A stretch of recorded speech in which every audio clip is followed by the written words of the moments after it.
Burning the midnight oil, I guess.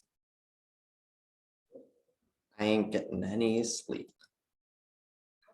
What is it that you're almost like never tired? Well, it's kind of just a combination of monster energy and communicating with the same dark forces that allowed you to exist in the first place. I'm just a manifestation of dark forces. What do you think is the one that gave you that crippling monster addiction?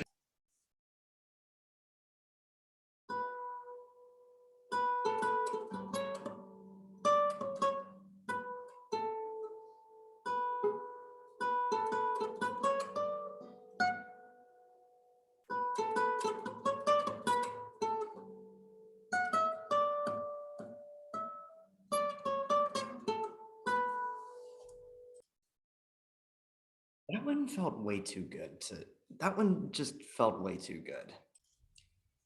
Bruins fans, it is time to hug it out because that is a dub. 5-0 against the Buffalo Sabres. Welcome back to Into the Den, everybody. I'm your host, Jocelyn Freeman. Recording this at 2 in the goddamn morning. A little bit of backstory. I would have recorded this a lot earlier, but the thing is Tanner, a logical Canadian, and I were recording live reactions to the NFL draft for a podcast that we both run, and the same podcast that we had Bobby Ryan on a few months ago. The video for that is also on my channel, but anyway, that ran until like 11:30 at night. I only just got around to finishing watching the game right now, and so it is.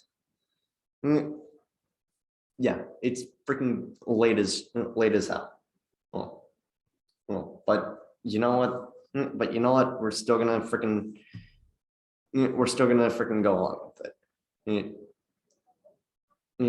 Because this felt like the end, and I know that we played Toronto tonight, as in on the 29th, not the 28th, because I'm recording this at 2 in the morning on April 29th. Sorry. I know that we played Toronto tonight, but everything here just felt like how the storybook should have ended for the Bruins in this regular season. First and foremost,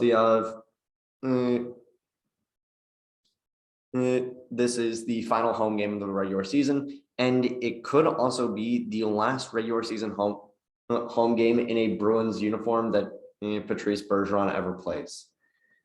And the realization of that is only just now hitting me, and it makes me so unhappy, and but also just proud of everything that he's done. And I am so unbelievably proud of not only him, but everybody on this team.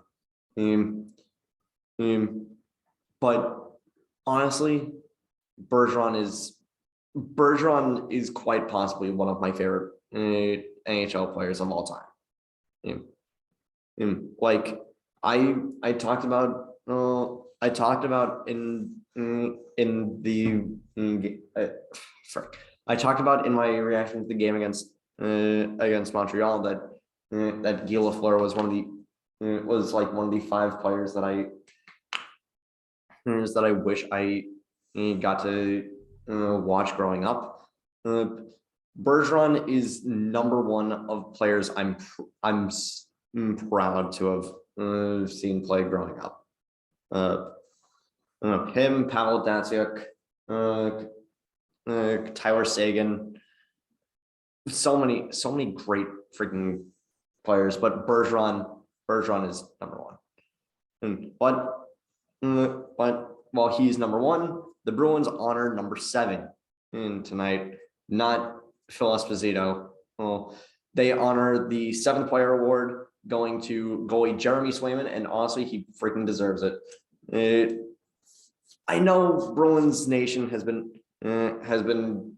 complaining about him for a while, but let's be real. Dude had to start 5 games in a row because his Allmark was injured. Could Grosenick have come in for a game? Yes, he honestly probably should have. But just because, Swayman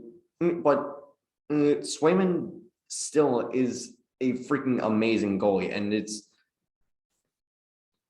and nothing he does should go unnoticed because he's just amazing. I love this kid. I love this kid. But anyway, talking about the opponent, Buffalo is on a hot streak. And although this season was sort of a year of flux for them, next year I have a feeling that they're going to be doing really well. Like we were all clowning on them for trading away all of their big pieces. They traded away Ristolainen, they traded away Reinhart, and they in November they trade away Jack Eichel. And now it is so hilarious to see hockey Twitter go from free Eichel to fuck Eichel.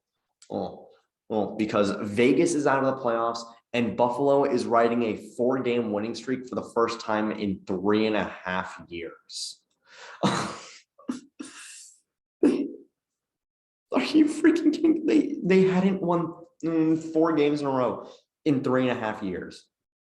That honestly is hilariously pathetic. And sure, that playoff drought has extended. But again, I think that Buffalo is going to be really good. Owen Power, he didn't play all that well in this game because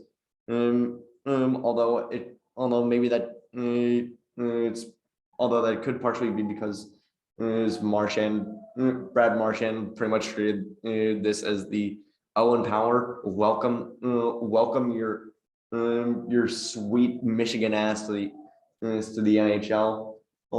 It's gonna be rough sledding from here on out.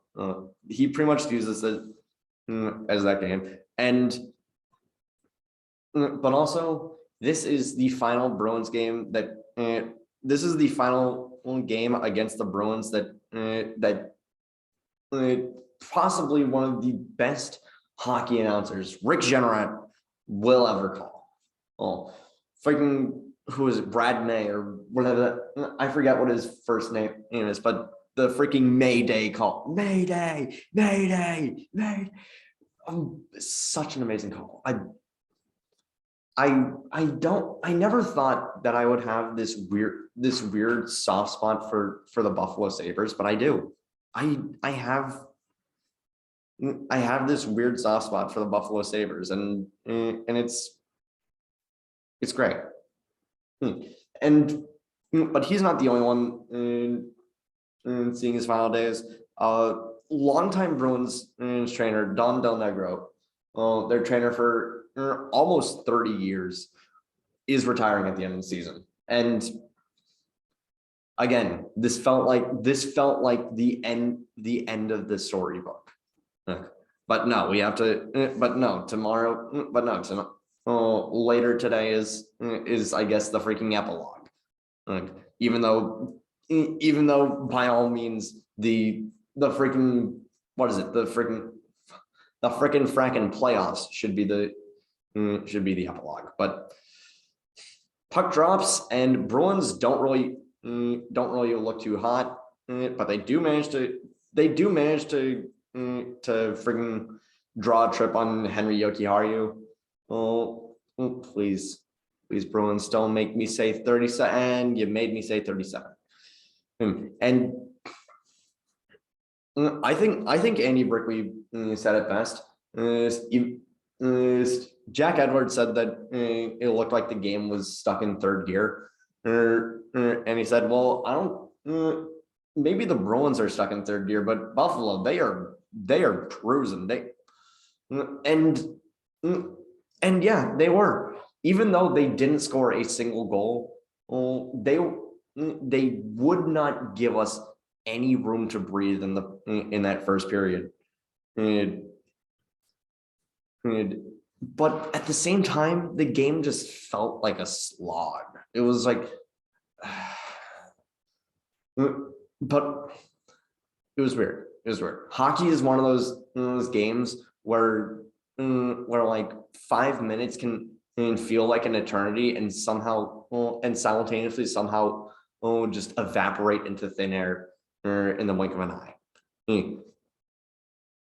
But also we have to address the streak. And but a little bit later, late in the first period, we have to address the three constants in life: death, taxes, and Trent Frederick taking unnecessary penalties because he feels the need to retaliate.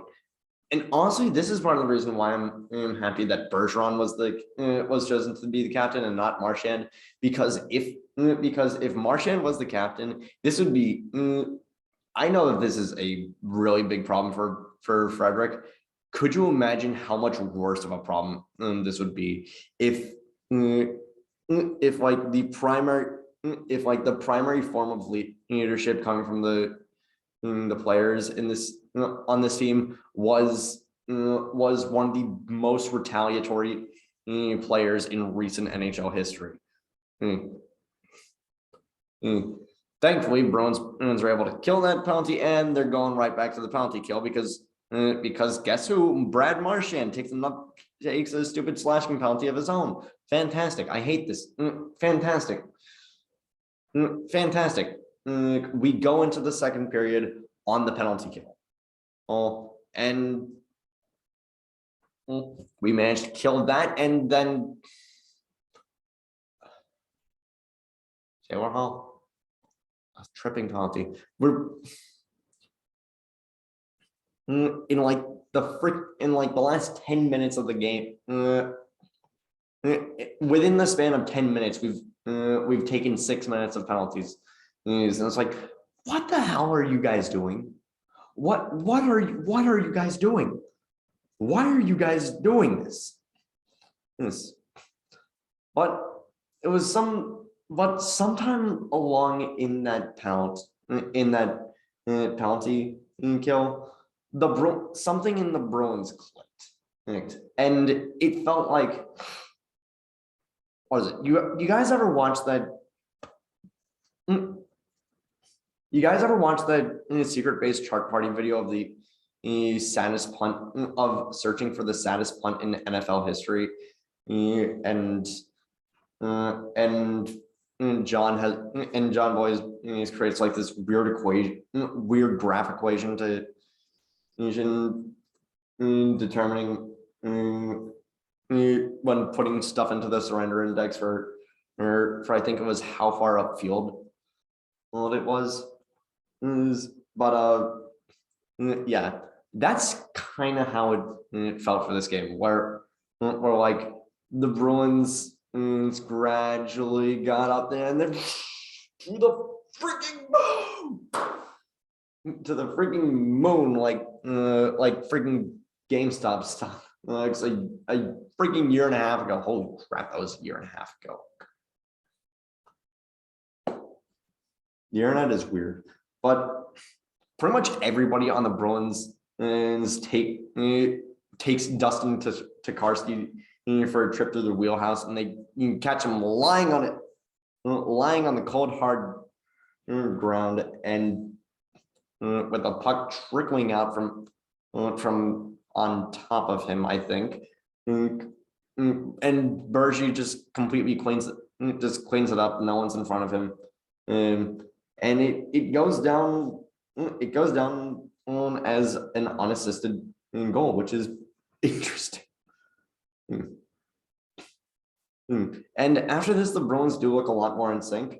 And then we go to the the power play again because Jeff Skinner decided he wanted to take a trip, and not a trip to Krusty Burger to get some steamed hams. No, he decided to trip Eric Halla. And great, I have to say we're 0-38. I hate again, a team of this offensive caliber should not be going 38 consecutive power plays without a goal. Well, but remember how I was talking about how Marchand basically traded this game as own powers. Welcome to the NFL. Welcome to the big leagues, motherfucker. Game. Yeah, that's basically how the second goal happened. Is that freaking Martian and DeBrusque were just behind the red line, just mucking people, just mucking it up, just trying to get the puck, pushing for every inch of ice they could to get the puck, and then DeBrusque puts it right on Bergeron's tape, and he goes top shelf with it to put the Bruins up 2-0. And then Buffalo wants to challenge the play because they thought that Foligno was offsides while he was getting off the ice. And honestly, this was quite possibly the funniest form of hockey awareness I've ever seen. Foligno isn't even looking at the puck, but he realizes, yo, I'm getting off while my skates are entirely on Buffalo territory. Let me just quickly hop over to the blue line and then jump up over. And that is how the play stayed on sides, and how Buffalo got charged for a delay of game. Oh God, means we're on the power play. 39 consecutive power plays without a single goal.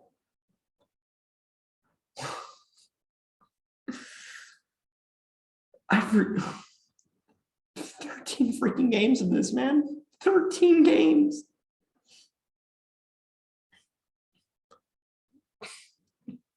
I don't know what to say.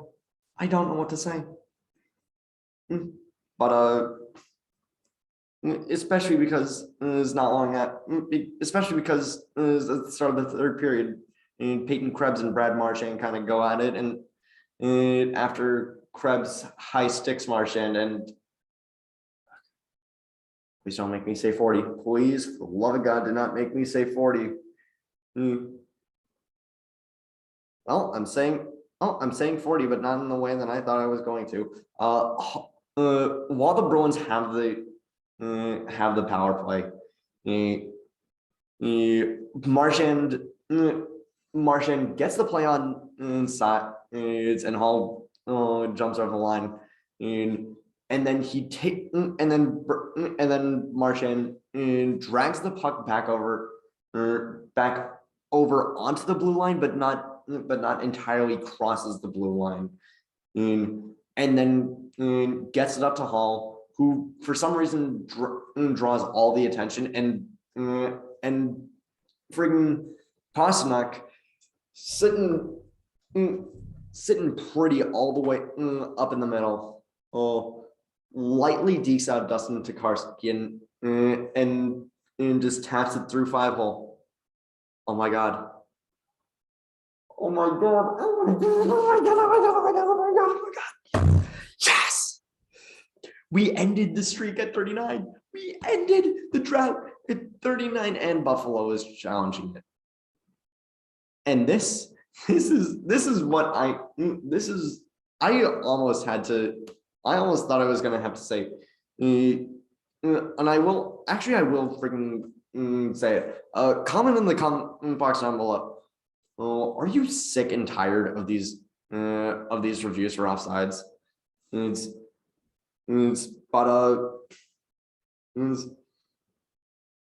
because this is just annoying at this point. Like, do we constantly, it feels like we constantly need the rules explained to us because not even the league can make up its mind sometimes. But the play stands, and the reason why I have to say 40 in a way that I didn't think I was going to have to is that ended up being David Pastrnak's 40th goal on the season. And the last time he scored 40 goals in the season, he was on pace for the Rocket Richard Trophy. He ended up getting the Rocket Richard Trophy at 48 goals due to the shortened season against, because that was when, oh shit, that was 2020. That was the start of COVID. Y'all remember times before COVID? Also put that in the comment box down below. But Pastrnak just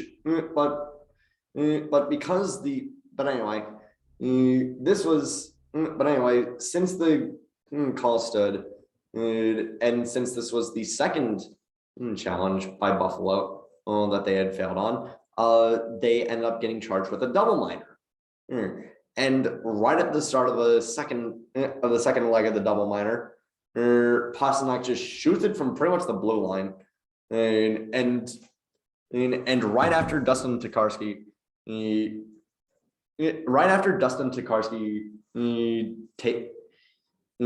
saves it, Taylor Hall just takes it from pretty much underneath him and just sneaks it around in like I don't freaking know, like a freaking snake or something. I don't. It's 2:30 in the morning. I'm not working with my A game right now. So great. We're now up 4-0, and after going 39 consecutive power plays without a single goal, we now have 2 power plays in a row with a goal. With goals. Amazing. But yeah, the Bruins are playing really, really intense, and it feels like they're just it feels like they're loan sharking the freaking the Sabres is really hard for the puck right now. They're like, oh yeah, you can have it. You can have this for just a little bit, and then we're gonna come for it. We're gonna come for everything. So you better just give it to us. So you better just give the puck to us, or you're not gonna live to see the next day.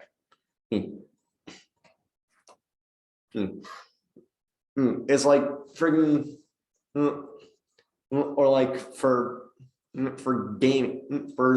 gamers out there, it's like in Mario Kart.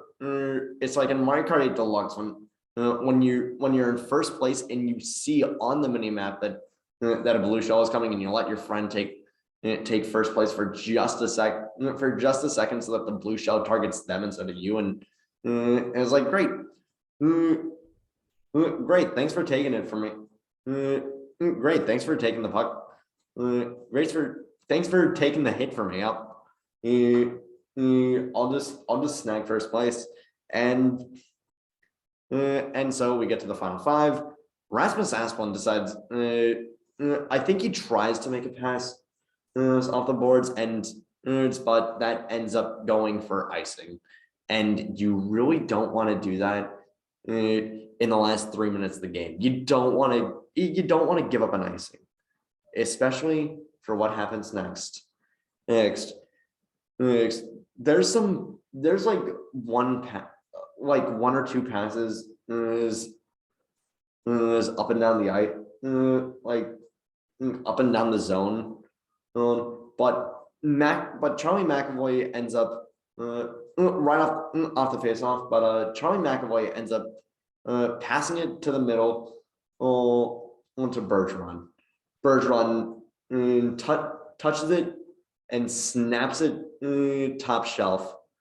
Hat trick. Good goal. Hat trick for Bergeron. And that is his 400th as a Bruin. And it makes me so happy. It makes me so happy that he got to 400.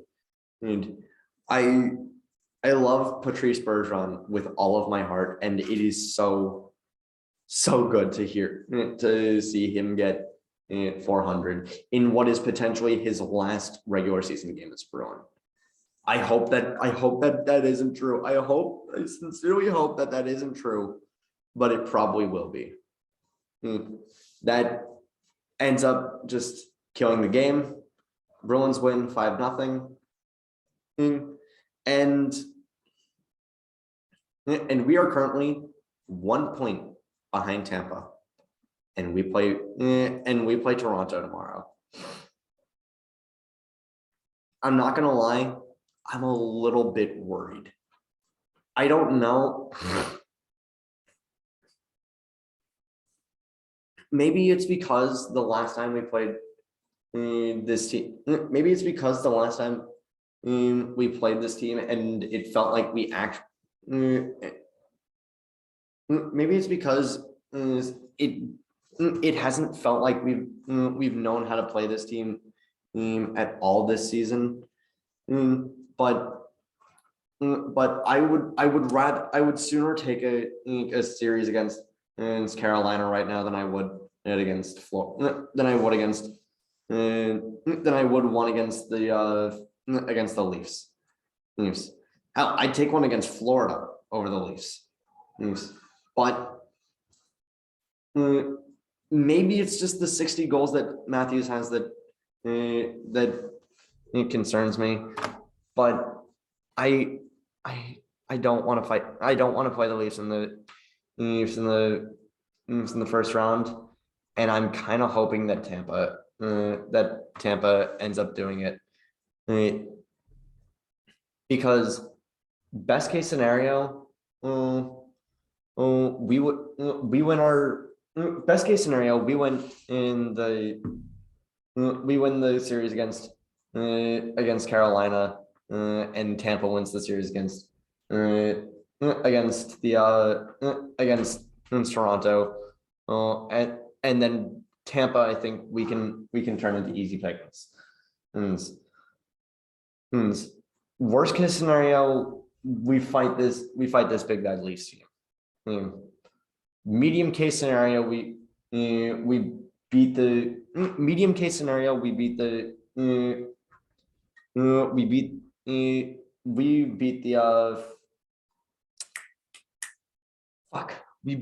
Canes, and the Leafs beat the Lightning in a little bit longer fashion, and so they're a little bit more gas than we are. I don't know, but all I'm hoping is that whoever we face in the playoffs, whether it's Toronto or Carolina, we kick their fucking ass. And that is where I have to end it for tonight. Thank you all so much for watching. Quick like, quick subscribe if you're all like. Down below is still my TikTok, the GoFundMe for Jake Tebow's recovery, and as well as the GoFundMe for a trans family escaping Texas. And I will see you guys tomorrow, and I will see you guys later tonight. Hopefully I'm less tired. Thank you all so much.